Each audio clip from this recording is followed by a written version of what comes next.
welcome to episode 226 of School Librarians United. I'm your host, Amy Herman. This podcast is dedicated to the issues and challenges school librarians face every day. As a school librarian finishing my 16th year, I knew I wanted a podcast which addressed the nuts and bolts of running a successful library program. I don't claim to have the answers, but I hope that this is a platform to share resources and exchange ideas. Now is a perfect time to mention that all the ideas and opinions expressed in this podcast by myself, my interview guests, and listeners who reach out to the podcast are our own and do not reflect those of our school districts. When incorporating research, I always make sure to cite my sources. So whether you are a novice or a veteran school librarian, this podcast has something for you. So friends, with summer just around the corner, I made sure to update the playlists, which give sort of focus to your listening. And obviously all of these are linked to the website, but you're more than welcome to use them to find episodes on your favorite podcast app. And some of those playlists are Librarian Bucket List, which includes lots of different awards and distinctions, which many people like to put on their list of things they'd like to try out, sort of as personal goals that they set for themselves. There's a playlist called Putting Ourselves First, another one called Getting a Job, another one called End of Year, which is very timely right now because it lists a bunch of things that you might find useful, specifically that happen right now as we are wrapping up the school year for those of us here in the United States. I've also got playlists on weeding, on genreification, on being a rookie first-year librarian, as well as a great playlist on graphic novels, manga, and anime, a playlist on high school, middle school, and elementary librarians. And that's a really good playlist to start. If you are like me, perhaps you switched grade levels that you support and wanted to really sort of do a deep dive before you started with your new job. I do have a playlist on volunteers, putting our students first, collection development, as well as digital citizenship and our different roles, overcoming obstacles. I have a playlist on being a virtual librarian, which my feelings aren't hurt if you don't want to listen to those because they do harken back to our days of the pandemic, as well as a playlist entirely dedicated on our role as teachers. We are teachers, as well as a playlist on author visits, building reading culture, programming as well. So friends, I hope that you take a look at those because if you haven't gone through our back catalog, there are a lot of fantastic, really evergreen content, which might give you something to dig deep on if you are going into the summer weeks where you have some time on your hands and you might want to think about what kinds of things you're looking forward to doing in the next school year. If you haven't already, be sure to listen to episode 224. I announce a new sponsorship with Literati Book Fairs. And now is a chance to hear from one of Literati's team members, Carissa. Carissa, welcome back to the podcast. Thank you so much for joining us. Thank you for having me. Would you remind listeners, Carissa, what do you do at Literati? So I'm the creative director here at Literati. I oversee the brand vision and creative direction for all of our branded content and customer-facing marketing materials. I am so grateful there's somebody like you at Literati because this is absolutely not my area of expertise. But when it comes to advertising a book fair that's coming up, I know I used to get very worked up. I am no marketing expert. And what I don't want to do is waste my time advertising for something if I don't have to. Can you give the listeners an idea of what does Literati do for the librarians who sign up for a book fair? What kind of marketing materials come in anticipation of a book fair? And what would a librarian expect if they were going to be hosting a book fair with Literati? Sure, yeah. So we try to provide everything that the librarian could ever need to promote their fair. So we provide a whole suite of marketing assets from all of the promotional printed assets that get sent directly to every school that comes in a box, and it includes several posters, featured book flyers, bookmarks, outdoor signage, and even things like letters and flyers to send home to the parents to let them know about the upcoming fair. And then we also include a whole host of digital download materials like really fun promotional videos that we have book trailers for every book and also longer videos for the different age ranges. We have several social media assets that librarians can download if their schools are on social. We have email templates and all sorts of newsletter graphics that librarians can download to help include it in their existing school newsletters. Also things that they can put on their school's website. We even have things like classroom activity sheets that tie into the fair that we can pass out to teachers, or you can pass them out in the library. So it really helps kids to get amped up about the upcoming fair. And then we actually also have an online interface that we call Open Book, and that gives librarians full access to all sorts of really helpful articles and how-to videos on how to run as successful as fairs as possible. So we kind of try to cover everything, and we're always looking into all of our surveys and customer feedback to learn what is it that librarians are really looking for, and we try to create those assets. Oh, fantastic. Well, and don't be surprised if one of my listeners reaches out with an advice, because we found that if we say something, we generally get a good response. So don't be surprised if a listener sends a request through me. So Carissa, thank you so much, because I'll tell you what, I would worry a lot less if I knew that box was coming. And it means that I don't have to do all that work. Thank you so much for joining the podcast today. Thank you, Amy. Tune in to learn all about Literati and their generous offer. Librarians who book their first Literati Book Fair before July 31st for this upcoming fall and mention the code UNITED will receive a $500 gift card from Titlewave. As always, there is a link in today's show notes. And now, from a word from our sponsor, Capstone. Capstone is an innovative publisher and education technology provider of children's content for school libraries, classrooms, and at-home learning. Home of the award-winning PebbleGo research database, Capstone has a passion for creating inspired learning and intellectual curiosity in children, and I am so excited to be working with them. I'm grateful to Capstone for their continued commitment to support the podcast in Season 5. They are offering listeners of School Librarians United a very special discount. Visit shop.capstonepub.com and use the code UNITED to get $20 off an order of $100 or more for both print and Capstone interactive ebooks. That's code UNITED for $20 off an order of $100 or more for both print and ebooks on shop.capstonepub.com. And now for today's episode, Library Love, and my conversation with Carrie Friday.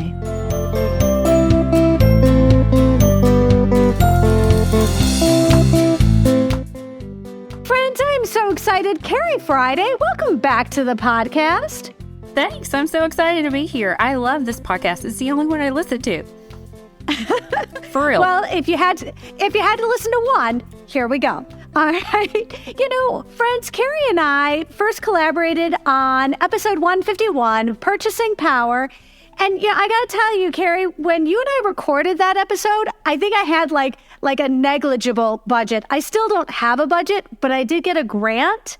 So I was incorporating a lot of like your best practices into this, you know, but spending a budget is really one of the big things that differentiates school librarians from classroom educators. You know, I really, and that episode is very popular. It's a very foundational episode for a lot of new librarians to listen to. That's really fun. That makes me happy to hear that there was something useful in there for people. Well, and then you get an old librarian like me who's just now stumbled into a lovely grant and realizing, oh, I need to know more about how to spend a significant amount of money in a rather short period of time. So, Carrie, for those of us who are just meeting you for the first time, would you let us know where in the country you work? Tell us about your current library, because it sounds like you're coming into the last week of school, and it's not just a quiet time for you. It sounds like there's a lot going on right now in your space. There is a lot going on. So I live in Central Florida on the Space Coast, where Kennedy Space Center is, just a little south of that. And I currently am the media specialist at Southwest Middle School, but I am making a transition here in just a week to Melbourne High School. So I'm pretty excited about that. It's been a long time coming. And my current school, we have about 920 students, just 7th and 8th grade. My school I'm switching to will have 2,300 kids, 9 through 12. Slightly different populations. My school that I've been working at for the last 8 years, we have a high enough free and reduced lunch rate to feel the pains of that, but it's not quite high enough to get the Title I funding. More than half of our students read at least 2 grades below grade level. Lots of multi-generational families living in a home. But the kids are really awesome. We also have this like small group of kids that live on a golf course and are high flyers. And so it's a good like mixed group of kids. I do have to ask for clarification. Tell us about your high flyers. So these are students who are in a program called the GAP program, the Gifted and Advanced program. And these students have really high state test scores, really high grades. Not all of them are academically gifted, but if they're not, they're still really hard workers. And you have to come at them a whole different way than you have to come with the students who are struggling more. Oh, absolutely. And I'm sure your library has to also accommodate that the reading levels that the entire sort of spectrum of reading abilities. But I mean, that's something we all have to do, recognizing the needs of all of our learners. You know, I'm really excited because, you know, we were talking a little bit about how you've been occupying the last couple weeks of school.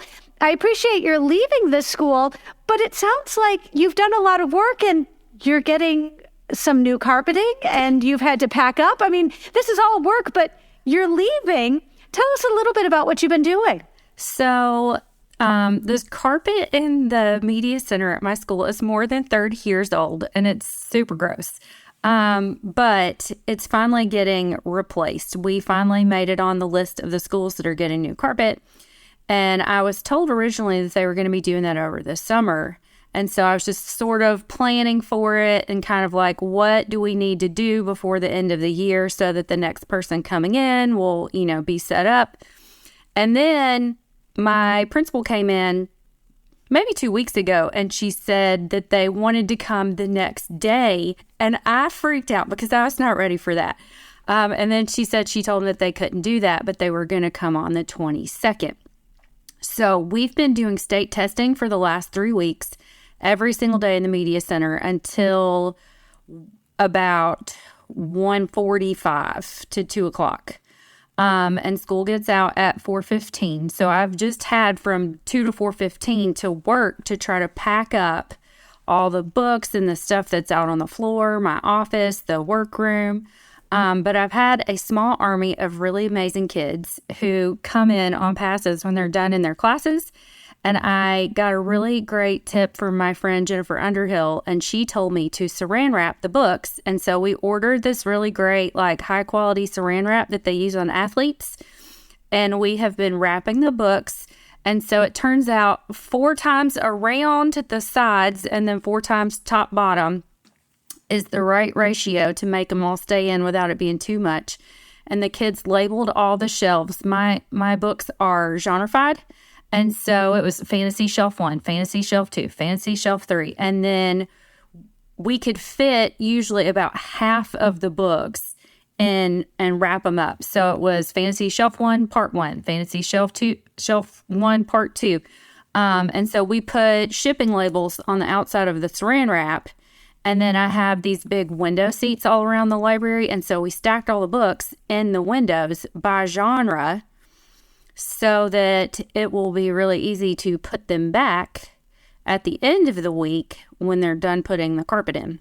And, you know, forgive me, but it seems a little timely. You're also moving out of your office with the idea you're going someplace else after this. It almost works out well for you. It does, but it's a little odd to be packing up my stuff before I intended to be, because all the kids come in and they're really sad and they're like, it looks so vacant in here, it's so empty, I don't like it. But most of the kids that have strong feelings about it are also moving on to high school, so it doesn't really impact them as much as they like to pretend that it does. But I'm not going to drive all my stuff around in my car for a week, so I had to find somewhere to kind of stash it. But I've been using like storage containers instead of boxes, and kind of labeling and organizing and cleaning out. And my space was in really, really bad shape when I moved in, and there was lots that needed to be cleaned out and gotten rid of. And I got most of it done, but then some of it, I was a brand new librarian and I didn't really know what to do with it. I didn't know if I needed to keep it, if it needed to go. And so I held on to it. And now I'm finding all this stuff that got buried, and I'm like, this is gross. Why did I keep? Nobody needs this.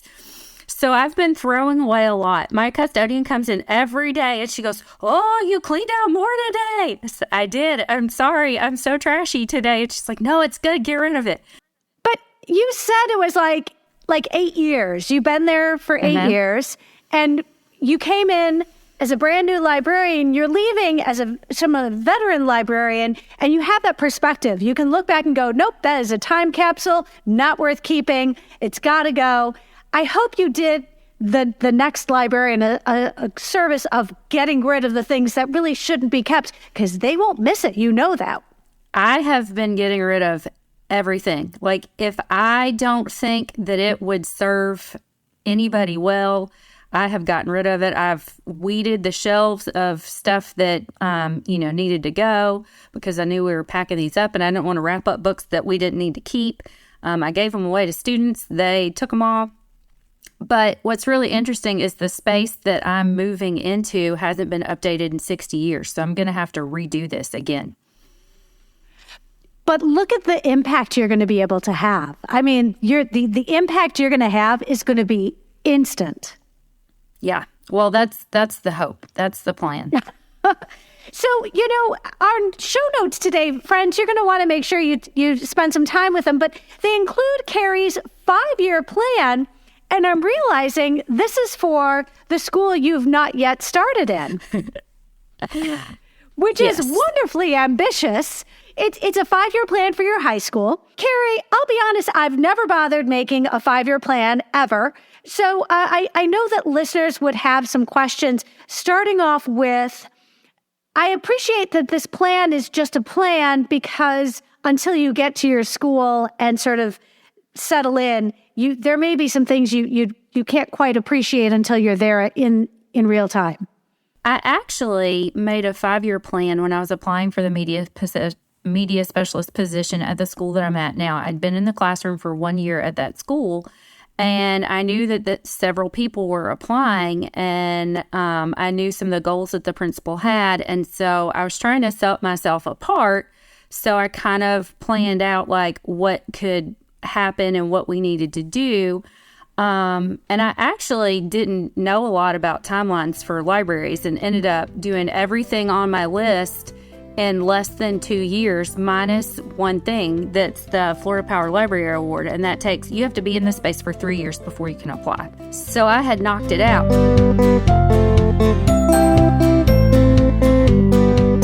Well, this high school position, these don't open very often.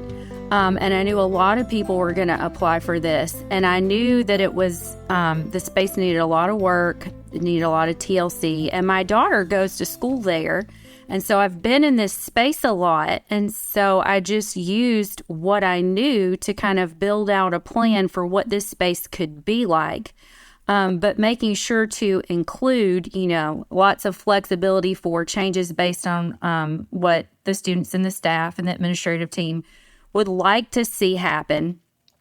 And I did a lot of digging on really good high school programs and what they offered. I did a lot of research on what this school offers, like their IB, but they also have AP classes. They have a lot of CTE programs. And so how could we build a program that would serve all of these students?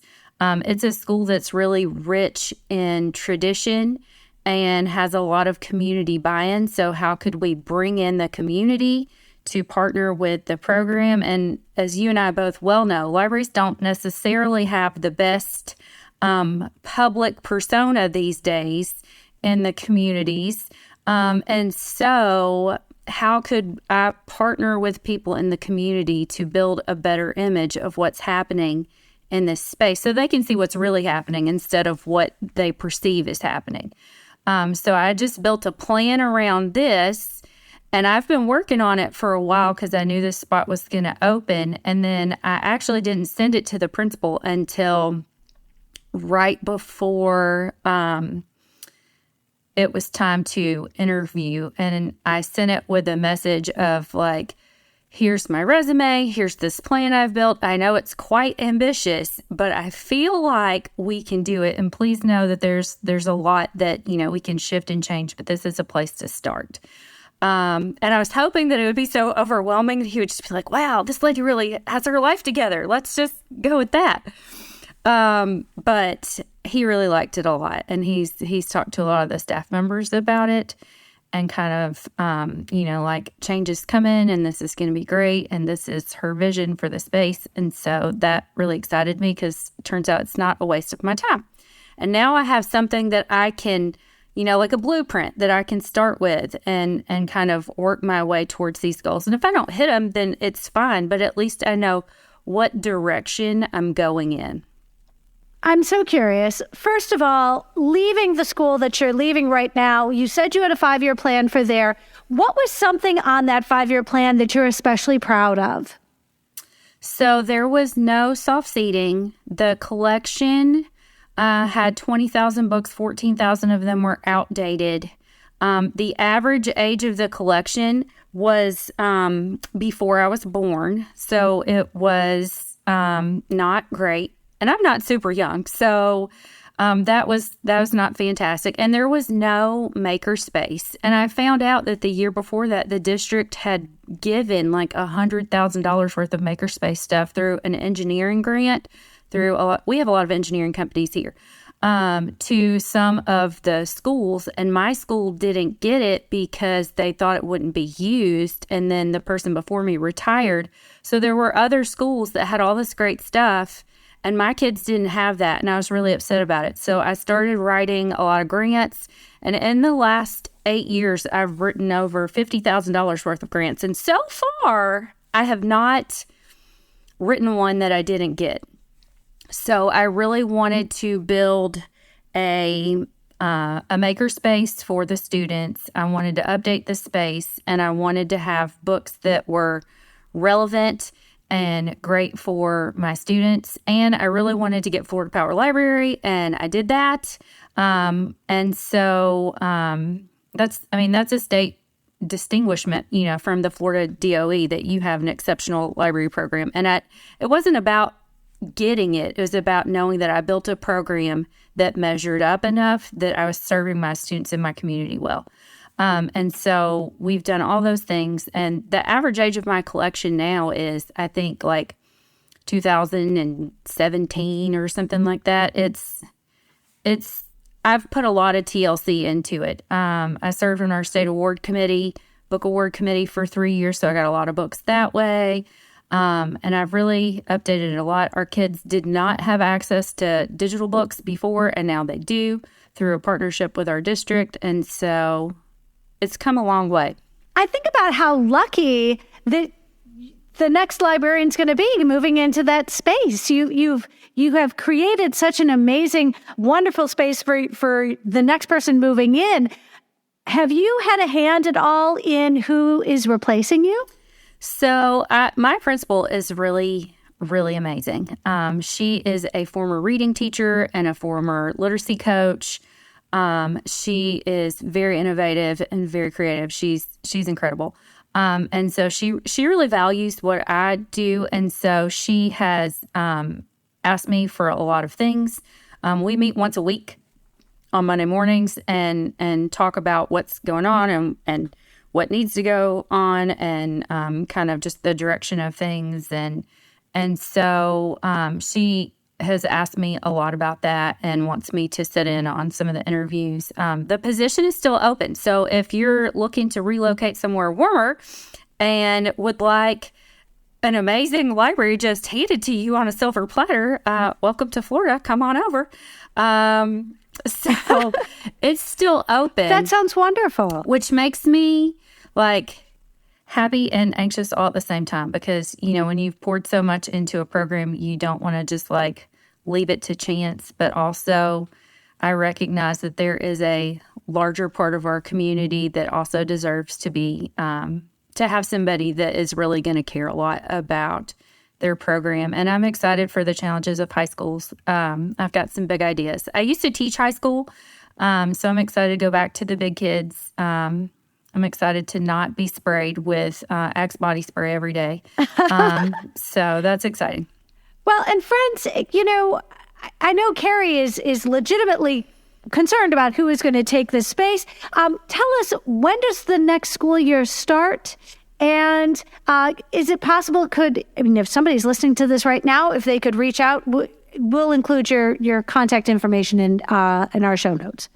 Absolutely. So our school year pre-planning for teachers is the first week of August. And then school will start after that. We usually have, I think, 7 full days of pre-planning. And then the kids come in and we go until the end of May each year. And please, absolutely, reach out. Friends, we'll include Carrie's information in the show notes. I also am curious because as a parent moving into a library space where you have been in as a parent, and so you clearly have an appreciation for the space, seeing it through the eyes of your child, I'm really curious, have you any concerns initially about about the image of the library? You are in Florida. I guess it's an interesting perspective because you're coming in as a current parent. Now you're going to be faculty, and so you have some an appreciation of what the school's challenges have been, especially when it comes to things like book banning. So it's an interesting position because here in Florida, the media specialists are legally responsible for every book in the library, which is not uncommon, but also every single book in the school. So the classroom libraries as well. They have to be vetted and approved, and that gets a little tricky, especially in a school that large. But also going into a space where for a while now, the whole school year, I've been doing a lot of research, a lot of asking questions to kids and families and anybody I can run into, staff members that I'm friends with.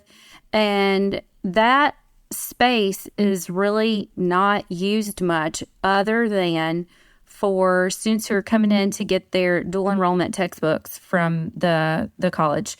And all the textbooks in the school are housed there and barcoded. So kids come in to get their textbooks. And some kids are there during the day, but not a lot. The IB students use the space for some research. The space is set up super weird. And then when you walk into the actual room, it's a sea of computers. And so when I sat down and talked to the principal, I had some concerns. Like, everything is beige. There's a sea of computers. There's a lot of testing in here because there's so many computers. The collection's really outdated. It's backwards. There's way more nonfiction than fiction. There's a lot going on here. And so what's really exciting is his number one priority for me for this next year is to get books in the hands of kids.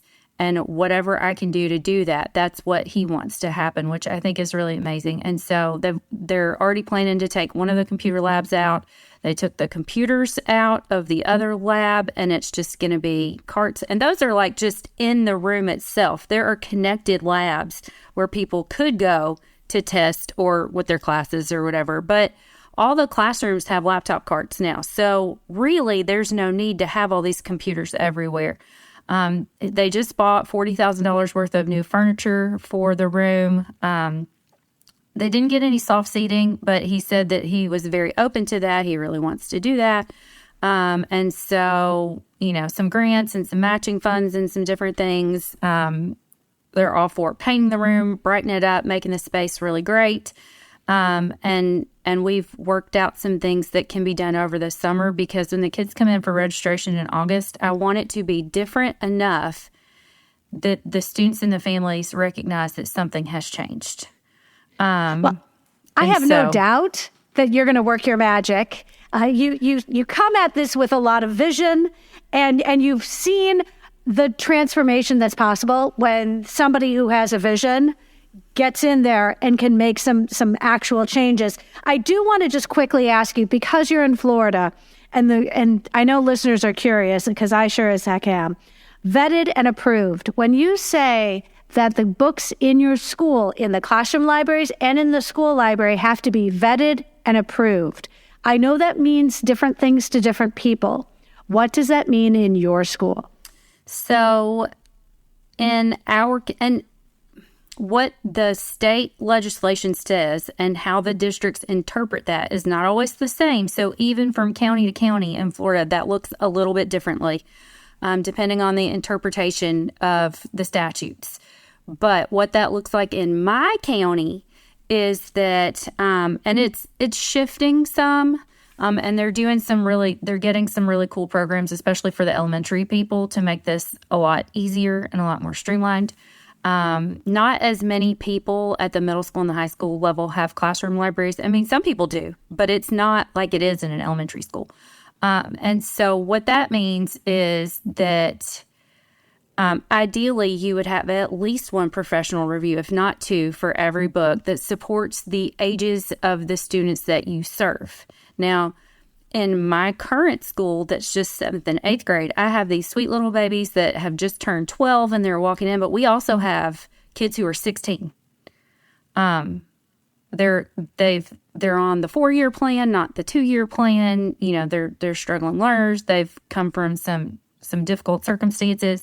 So that's a wider range of kids. So I have to look at everybody and what's the average age of the range of students in my school. For high school, that looks like you've got 14-year-olds all the way up to 19, maybe 20. And so you want to have professional reviews that support the age range of your students. If there are books that are rated adult, that doesn't mean you can't have it. That just means you really need to know what the content is. You need to be aware of what's in it. Check the pictures, the images, check it against the state statutes, see does it match up, and then make your professional decision. There's not a rule. You can't have this book or you whatever, but it's up to your professional opinion.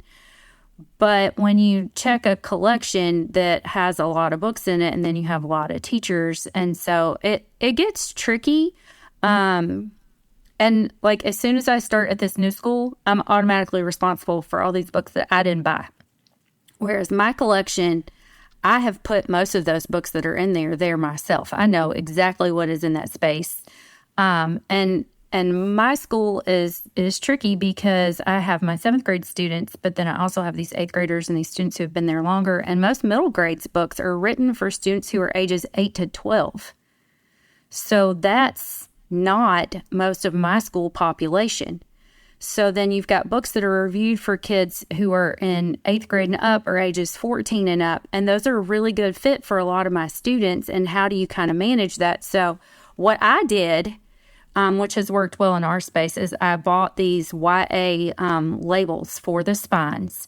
And all the books that are reviewed ages 14 and up or 8th grade and up, I put those stickers on there. And then I have a policy that those are for the 8th grade students or students who are 14 years old and up. If you don't meet that, but you still want to read it, bring me a note from your parent that says you can read the 8th grade books and have at it, live your best life. And I get to know the kids pretty well, and you know which kids, their families would be okay with this or they're not okay with that, or what their situation is. And I always tell the kids at the beginning of the year, you know your people at home.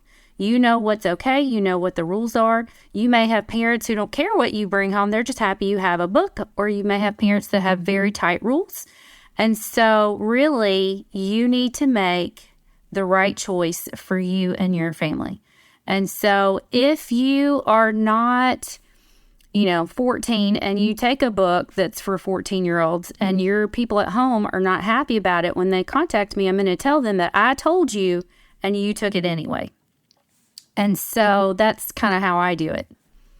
I really think, and this is coming hot off the heels of last week's conversation on content warnings, I imagine there are listeners who do disagree with the idea of labeling and parceling off some books for, older students versus younger students. But I think that this comes back to this idea you truly have to know your community that you're serving. You have to know not just the students who are walking in the door, you also have to have an appreciation of their families, what their values are, because as the librarian supporting these readers, you always have to be aware of the community that you're serving. And it may be that in some neighborhoods, this additional step that you've taken isn't necessary. But in the state of Florida, I'm sensing that you always need to be cognizant of the family component, because ultimately you need to have a better sense of what's going on with the family values when the students are checking out these books.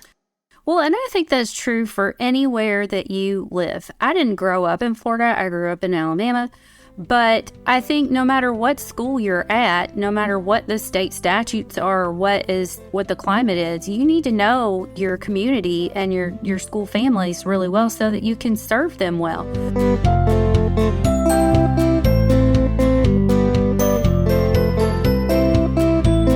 And I've been able to help work with our district to help make a lot of how-to guides and step-by-step for new media specialists or people who have been a media specialist for a while but don't know how to do this. They don't know how to run this report, or they don't know how to do this, or they don't know what the policy is about movies. Here's the policy. Step 1, do this. Step 2, do this. There was a team of us. We built a lot of decision trees on how to make a decision, because we have a lot of new media specialists in our county. We have a lot of turnover right now. And so we really wanted to make it as easy as possible for people who are coming in. And so one of the things that we built in is that your collection should represent our district as a whole, not just your specific community, because the community that I am working in right now looks a lot different than the middle school that's beachside. Those are different school communities, but by looking at our county as a whole, making sure that we serve all the different people, that we have all the different kinds of characters and authors, and everybody is represented, then that's going to make our school community a lot stronger. And you can do that without breaking the law. You just have to be more cautious and making sure that you know what you're buying. Absolutely. I think the problem comes with not, our jobs entail so much that people get rushed, they get busy. They say, oh, this is on a list, let me just throw it in the cart. And in Florida, you cannot do that. You really need to do your homework on what you're purchasing and make sure that you can stand behind it. Very, very true. Friends, this episode is based on a webinar which Carrie gave recently for Follett. And so, Carrie, I appreciate you sharing with listeners today. The full title is Library Love, Making the Library a Space Where Students and Staff Love to Be. That is huge. That is absolutely huge. Can I ask, when you started working with Follett, this was something that you conceived of? I don't remember, actually. I think yes, I think so. Because you hear a lot about, different spaces and what that looks like. And some school libraries have, this thriving environment, and others are more stagnant. And then you have a lot in between. And I think the conversation started because I knew that there's a possibility of taking over this new space, and that there was going to be a lot of work to come behind it. And I had already done this once, and I've been really lucky that I get to do a lot of presentations and sessions and some stuff for Follett and different things. And one of the questions that comes up a lot is how did you make your space like this? How did you make it a place? How do you get the teachers to come? How do you get the kids to come in? And so we were having a conversation. I thought, this is what people want to know, is how do you make it a place where they want to be? And I don't know all the answers, but I know how I did it. And so that's kind of what we built it around. Wonderful. So, friends, Carrie has generously included this presentation in the show notes as well as her 5-year plan. Slide 1 asks us to assess what we have, reflect on our current space and our collection and how it's being used. You know, this is one of those things I was looking at and thinking, if I taught this as a workshop, I would definitely have the attendees taking stock of the resources we have and identifying the needs that my particular space has. So when we look at, and I know that you've done this recently, not only with the place that you are leaving, but you're also starting to recognize you're thinking ahead to the place you're moving in, but looking at what we have and looking at the strengths we have, because every space has opportunity. It's a matter of the school librarians seeing those opportunities, like having that vision like you do for your new space. Well, and it can be really easy to look around and think of all the things that you don't have, but what's going really well? And if you don't know, send a survey out to your staff and ask them. Survey your students and ask them what do they like the most about the space. And I do this really fun activity with my kids every year. I swap back and forth between doing it around Valentine's Day and doing it in April. That's called I Love My Library Because. And I always want to see what the kids are going to put on there. And some of them make me laugh so hard because it'll say, it has AC, for air conditioning because it's so hot in Florida. But the overwhelming majority of the students always write on there that they love the activities that they do when their class comes to the library.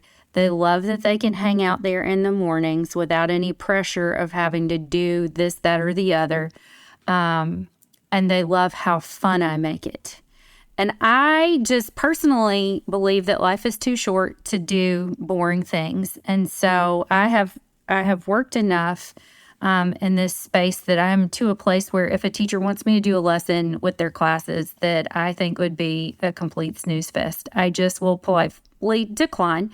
And then I will say, well, if this is the skill you want, what if we do it this way instead? And so I try to build a lot of hands-on activities, a lot of movement, a lot of rotation and stations. And people often say, well, that's because it's middle school. It's not because it's middle school that I do that. It's because kids learn better when they move around. And whether they are 18 or they're 4, they can't sit there all day long. They need to be able to move. And when you let kids do stuff with their hands, you will see some of these kids who are struggling learners who have a really hard time with school. They will come alive because they have a knack for circuitry, or they really love Legos, or coding is something that they didn't know they could do well because they don't have access to it at home, but all of a sudden they can. And now they can show you what they know because it's not something where they're reading these long passages and trying to respond to these questions that are a higher grade level than what they can read.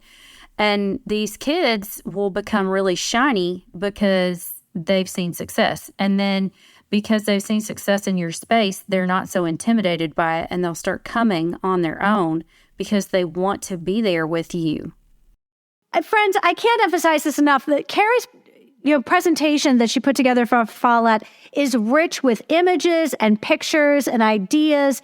And I love this idea that you are comfortable talking to your staff about what you can do in this space, because you're talking about a space that is more than, I just want to say, just a classroom. Yes, I sometimes you hear that phrase, we have the biggest classroom in the school. No, it's sort of like the best classroom in the school. Not the biggest, it's the best classroom in the school.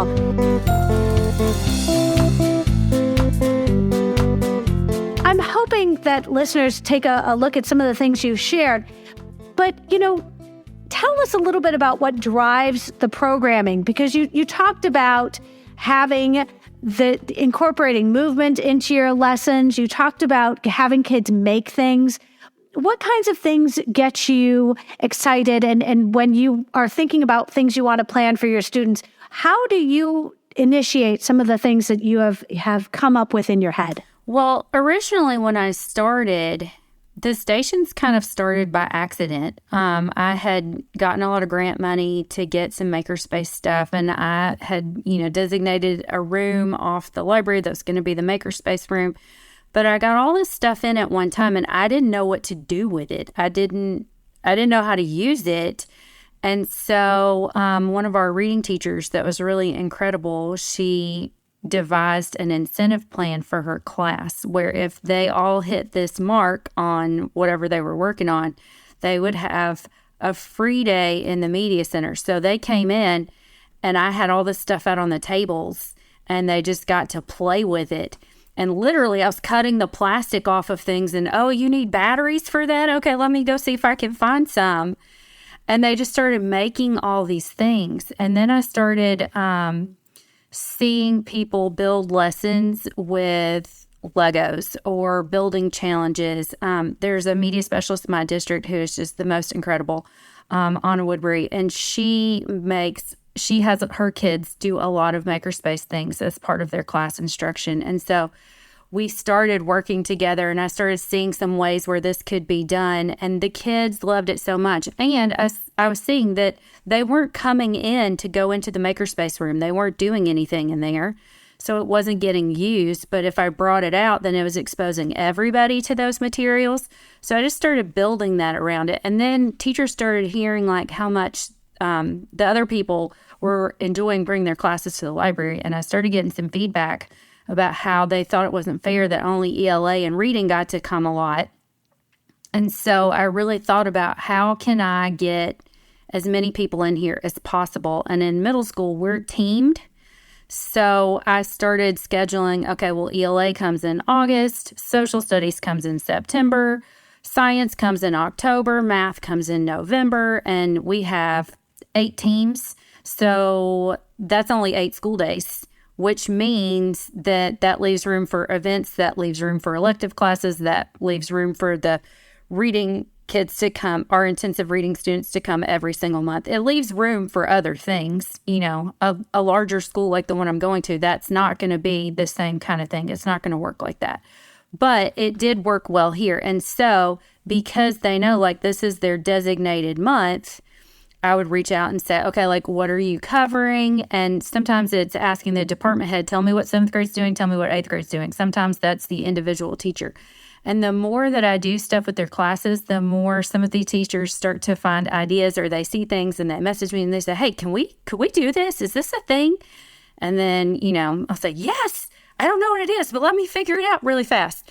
And so I started building lessons like that. And during what I like to call the COVID year, I started building choice boards through Google Slides and making it things where students could do it from home or they could do it in person. And those became really, really popular. And it's really easy to do that. It's just stations. So I make a choice board usually for classes. And I go through what the options are for the day and anything they need to know about the materials out. And then I tell them, you need to complete 3 of these 8 choices before you leave. And then or 2 of these 6 things, or, you know, however long the time will permit. And then I kind of keep an eye on the time for them. And usually I give jobs to the kids. So this kid is the time police and this kid is the table boss to make sure that the station gets cleaned up.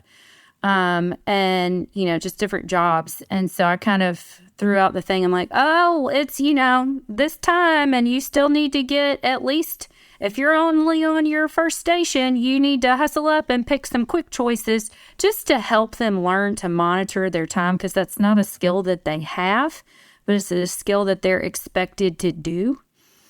So just a little coaching on that part, and it works really well. Carrie, I'm going to ask because listeners are going to want to ask, could you include a few sample choice boards in your show notes? Would that be okay? Yeah, there might be some pictures of some in the slides. If there's not, that's fine too. And a lot of times people will email me and ask me about choice boards, and I just send them like the master copy that I have. It's like 150 slides. It's ridiculous, but I'm absolutely happy to share. This is so fun. Friends, this is great. I see some choice boards right now, like the Spooky Choice Board and the National Poetry Month Choice Board.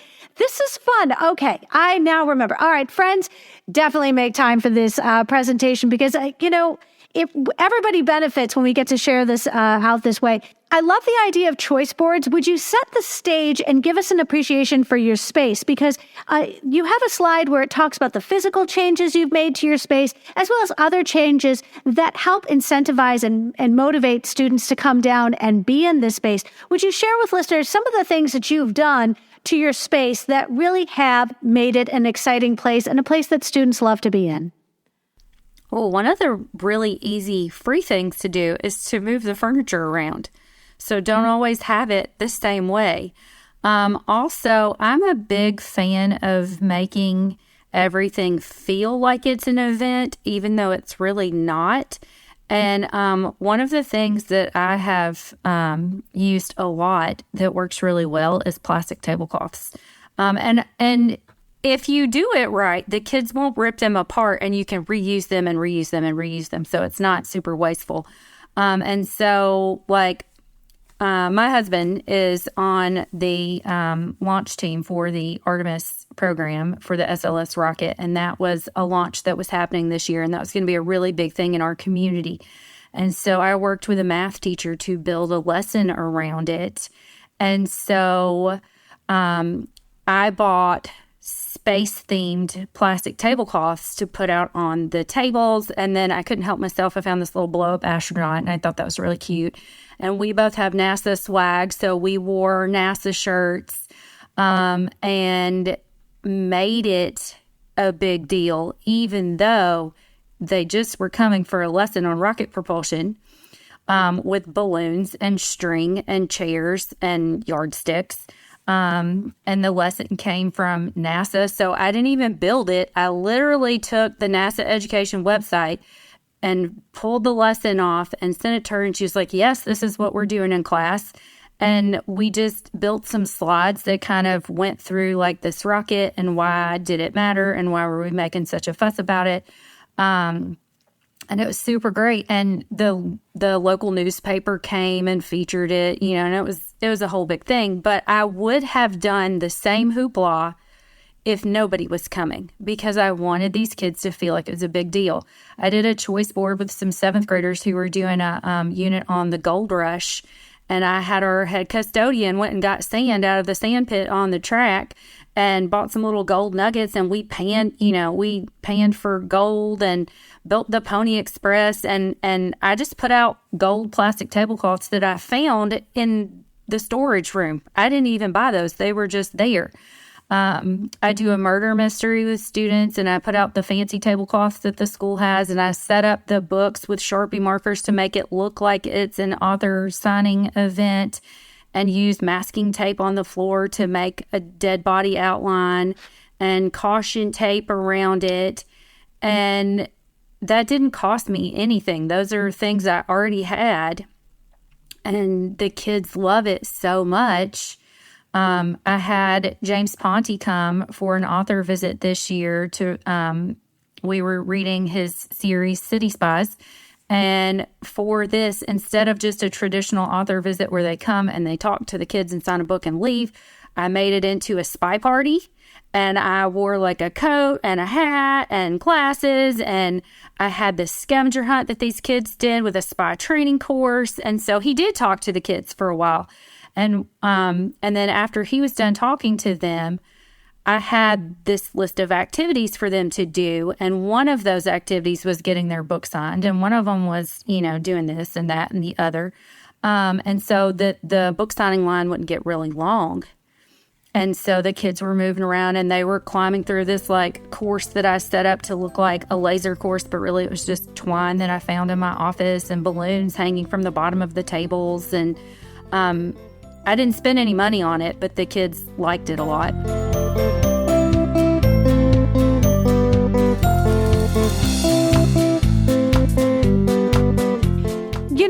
I love, there's a particular slide that I want to do a little digging into, and it's called, How Do I Get People to Come? Because this idea that it's not enough that we are doing all, and I say we as in the school librarians, are doing all of this. We are our PR, our own PR team. We, you use the word hype in your presentation. But, this idea of how do you get the people to come? And in this case, you're talking about other adults in the building, not necessarily the students. It sounds like the students, it wouldn't take much to get them to come into your space. But in this case, how do you get the people to come to see all of this programming as it's happening in real time? Well, so sometimes with some of the students, it is tricky because it's the space that houses the books that they are not successful with, so they already don't want to come. So you've got to really work to show them that this is more than just the books that you can't read. And we do have books here that you can read, and they're really great. But the adults are tricky. They're really tricky because, especially at the secondary level, they have their set things that they do. And they have their curriculums that there's a big test on at the end of the year. And they have pacing guides that are very unrealistic, and they feel like they don't have the time to give. And so my current principal has this phrase that I really love, and I wish I had known it when I started. She says, you work with the willing. So in my plan, you'll notice that it says to figure out which teachers would be most open and work with them.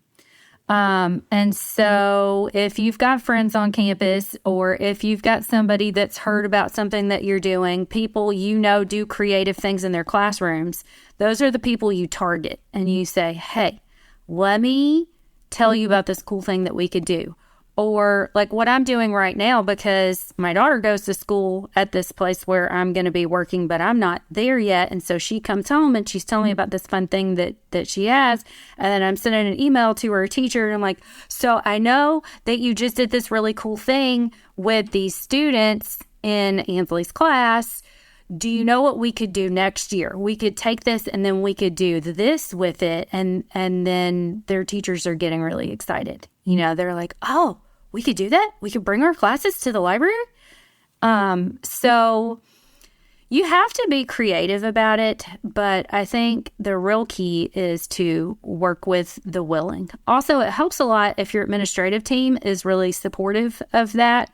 In the beginning, I didn't not have support, but I didn't have somebody telling the teachers, like, this is expected of you. But it has shifted over the years to be this thing where they stand up in front of the staff and they tell everybody from the beginning of the year, like, we have this media specialist that is a very valuable tool on our campus, and it is expected that you bring your classes here because you're going to learn, and so are your students, and this is going to be great. And this year, my principal took it a step farther, and she sat me down. She said, Carrie, you are not free anymore. You are not free. And so we built this guide that's almost like a peer coaching guide. That's an observation tool that it only takes maybe a few minutes of class time to fill out. And there's a page for each class period. And it's just noticing things like, what did I do to prepare? What strategies did I use? Which students were engaged? Who did you see shine today? How did we use technology in a way that was useful and responsible? Just different. There's something different on each page for them to look for throughout the day, but it still leaves enough time that they could co-teach with me or move around and help their students. And so really, on the surface, it looks like it's a tool to help me grow. And it is, because now I'm looking through my lessons and I'm like, oh, do I have all this in here? I don't want to get marked down from my peer. And I don't feel judged doing it. I really like using this tool because it helps make me better. But then also, they give it to me at the end of the day. I look through it, and then I can have some conversations with them about strategies because one of the questions is, what's something you saw today that you could take back and use in your classroom? And then my principal or someone else, maybe a peer mentor for some of our newer teachers, they can use that packet to go through it with them as well. So because I can do this, it's expected that the teachers bring their classes down. And so I send an email out at the beginning of the month that says, like, hey, you guys are up this month. These are the dates I have available. These are some ideas that I have. If that works, great. If it doesn't, let me know what you'd like for me to cover with your kids. And but I've been able to build this thing where, like, I'm not going to babysit. I'm going to do something really valuable with your kids that's part of your curriculum. It's going to enhance what you're doing in your classroom. And so it works. Well, and I'll be honest, I was going through our Charlotte Danielson, criteria, the domains that we get evaluated on, and realizing, hey, if you do this, you're working with your school librarian. This fits a one of those domains. If you do this, friends, if you did this during the school year, we were collaborating together. That's part of the domains for Charlotte Danielson. And this is the evaluation tool that we're using in our building. I thought, if you do these things in the Learning Commons with me, we're checking off boxes here, and I hate to say it, but sometimes when it comes to demonstrating the value that we bring to our school, to our community of learners, it is about meeting those thresholds that administrators are looking for. I love especially that you include on here, and I sense this, be enthusiastically obnoxious, because you're a little over the top when it comes to looking at some of these pictures of you generating that excitement because it's important to you, because you know the students are going to benefit from this. Well, and I am enthusiastically obnoxious with the adults, and not just like the people on my staff, but with my administrative team, with the district leaders. I am always, always, always inviting people in. Always. And a lot of people that I talk to don't want to do that because it feels scary for them. But I want them to see what's happening in my space. I want them to know what these kids are doing.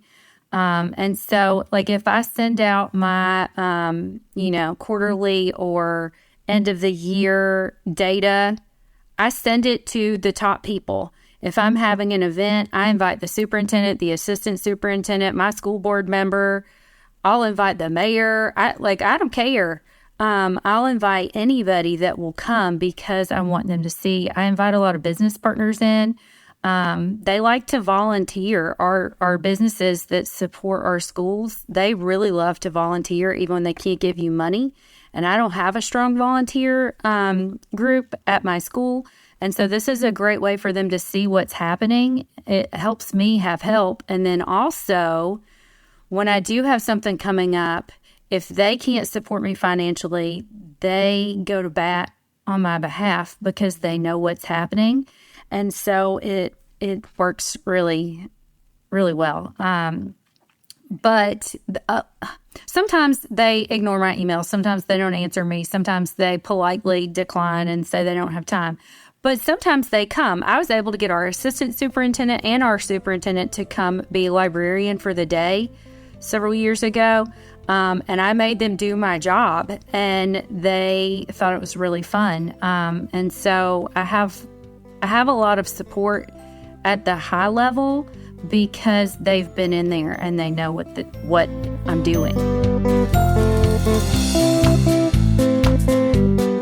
Well, and friends, I love this idea that Carrie mentions about the neighboring community businesses. And if you're curious, there was a great episode that I did with Natalie Daly called Community Connections. And I can put a link in the show notes, but including the area, the community outside of the school to support what you're doing in the school. Can you give us an example of when a business outside of the school has come in and supported you in the activities you're doing with your students? Well, every single time I have an author visit, I work with businesses to get sponsorships to help cover the cost. And then I make these big banners that hang up in the front office and in the space that welcome the author. But then I have another one right beside it that says, thank you for your support. And it has all the different business logos on it. Every time that I need pens for anything, we have this really awesome bank that will give us pens. Our local Kona Ice will come and do treats for the kids who've met different reading goals or different incentives. Sometimes I just need volunteers. I've had one of our local business leaders, when I've had a station that involved origami, I'm really terrible at that. I cannot do it. It is not in my skill set, but she is phenomenal at it.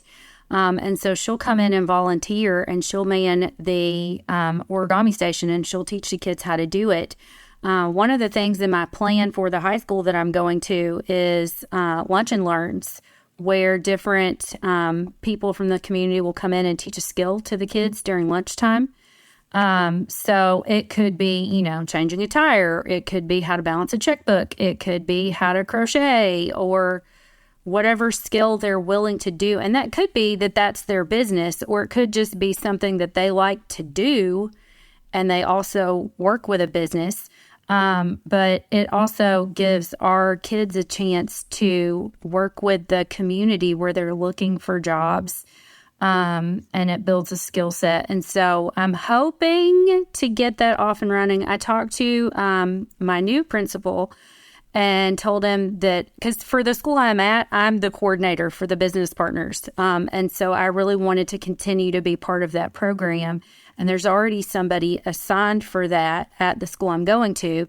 I said, I just would like to help. I just want to be on the team. I don't need to take anything from anybody. And he said, I'm sure she would love for you to help with that. So our district does this really great thing where they have monthly meetings for the partners in education. So the school coordinators and the local businesses meet together, and you get to tell what your needs are, and they get to tell how they can help you. And a lot of times it's fundraisers or different things like that. But the more you go to those, the more you build relationships with these people, and then they'll come in and they'll do a lot of things for your school. And so that's the plan. I love that, because giving them that advertising piece, making sure that they see that you can't go wrong. When a community business wants to support the school that is there, it always is going to be a good promotion for them. And it's going to make sure those families recognize that these are community businesses, which should also be supported in turn. I don't want to let you go without asking you a little bit about your passive programming, because I know that you mentioned passive programming in the space that you're leaving.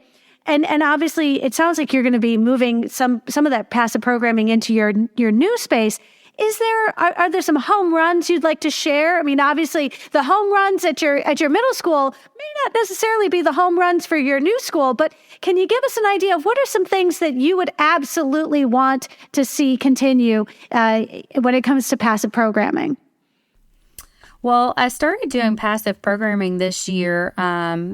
I hadn't really done it much before, but I have a flexible schedule. And this year I decided, instead of running myself into the ground, I was not going to schedule classes on Mondays, because I meet with my principal on Mondays, and then it gives me a chance to kind of get my life together for the week and get everything together and planned and set up and make sure that everything is going to go well. Plus, it also gives me time to do those other library duties, the shelving and the checking in and the reports and processing and all that kind of stuff. And then I don't always have classes on Fridays, because those are short days in our district and there's not enough time to really do a lot. So a lot of the teachers don't want Fridays. So then that only leaves me having classes on Tuesday, Wednesday, Thursday. So I was thinking, well, what can I do for these kids on these days where I don't have classes? And then my principal wanted me to do a book club with kids during the lunches, which is awesome. But if I'm doing book club, our lunches are 45 minutes long and we have 3 of them. So if I'm doing essentially 3 hours of book club in the middle of the day, I can't see classes. So how am I going to serve these kids? So while we were doing the book club, I started doing the passive programming in the mornings, so that the kids could still use the materials. They still felt like they were doing something. I felt like I was doing something with them. And some of the biggest hits during, in January, we have Florida Literacy Week, and each day is themed. And so I tried to build some activities that the kids could do that were tied to the theme. One of them, I don't remember what the theme was, but it was like tropical vacation beach themed kind of thing. And so I saw a craft on Pinterest where you take those really cheap paper plates that are like ridged around the edge, and you have to use 4 of them if you're actually going to put food on it or whatever. So I peeled those off, and the kids created their own beach scene with crayons and markers and craft supplies. Literally, I just had one of my own children make one for me and sat it out as the example and put the cart of craft supplies out. I had the Legos out and the Kiva blocks and some different things, and the kids, I gave them some ideas of things that they could make, and they did that. That went really, really well. And the best one that I had was Valentine's Day. I wanted to do something special that day, and I found this challenge online to build a heart out of red plastic, like Solo cups. And so I put those cups out, and it had cardboard between the layers, but I hate cutting cardboard, and I didn't want to do it, so I cut cardstock. And then the kids were really frustrated because it wasn't working. And so I gave them some cardboard and some scissors, and I said, good luck to you. And they cut it, and they kept doing it. And they kept getting it out every day for like 2 weeks. They wanted to keep doing it. And I just made different Valentine's Day challenges where they could make a card for somebody. They could build, something with Legos.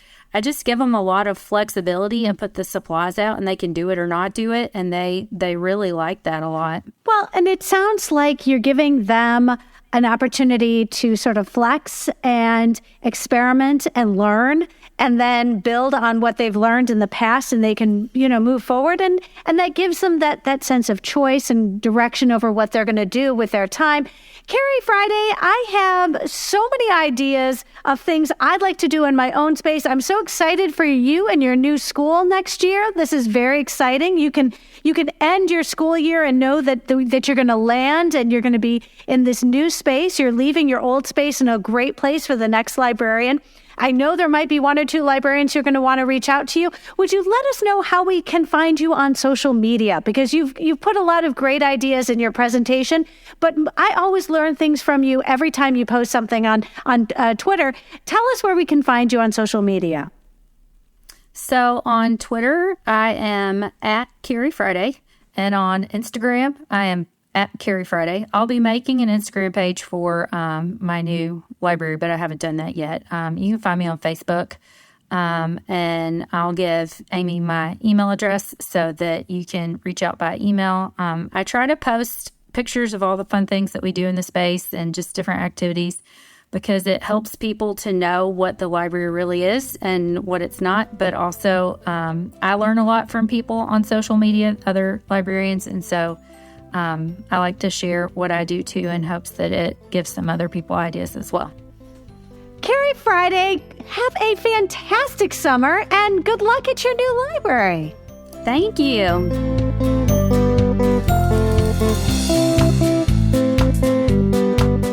Friends, I never want to lose sight of the fact that these weekly episodes would not be possible were it not for the incredibly generous and talented school librarians who step up and share their inspirations and their creativity and all of these successful programming. I don't want to call them secrets. These are people's creations, and they have done the extraordinary thing of deciding to share them with listeners, because when we succeed in our spaces and then share those things with other school librarians, our profession as a whole is raised whenever we do something that benefits our school communities and then recognize, what? I should share this with others, because in that way, other communities benefit, other school librarians benefit, and our profession benefits. Carrie Friday's been an important part of my virtual PLN for a great many years, and I am so grateful that she continues to share her expertise with us on the show. If you found this episode helpful, please share it out with your team, your PLN, and on social media. Be sure to follow on your favorite podcatcher so you'll never miss an episode.